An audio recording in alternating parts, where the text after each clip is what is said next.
Art Week in New York always starts before it officially starts. Mine began at the preview gala of Independent through my friend at Kiang Malinga. I've always liked Independent because it feels curated rather than crowded. Less about seeing everything, more about noticing what lingers. This year at Pier 36, that feeling was even clearer. The space felt open, considered, and surprisingly calm for Art Week.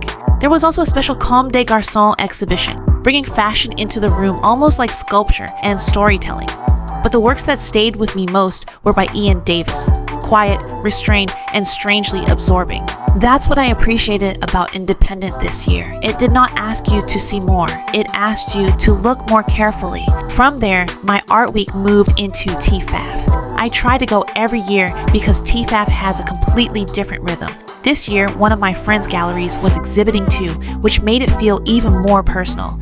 If Independent feels like a sharp editorial edit, TEFAF feels almost like stepping into a private museum. You see Picasso, Chagall, Warhol, Basquiat, Lichtenstein, and Isabella Ducrot almost casually, which still feels surreal. These works do not just look beautiful, they carry history.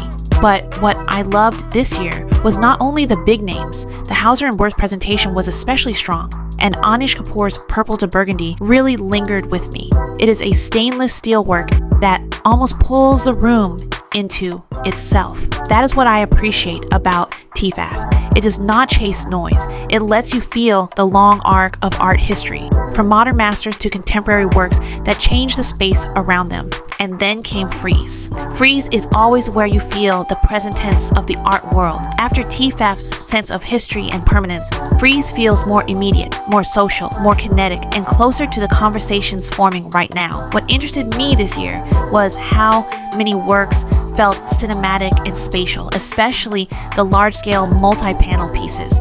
There was one work where the treatment of light really stayed with me.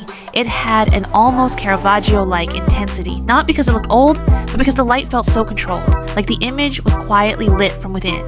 That is what I liked most about Frieze this year. Beneath the speed and social energy, the best works still knew how to slow the room down. That's the charm of spring art season in New York, at least I guess. One day you're carrying a puffer, the next day you're pretending it's already European summer. Maybe that's why the city feels so alive this time of year, because nothing is fully settled yet. Thanks for spending this week with me. See you in the next vlog.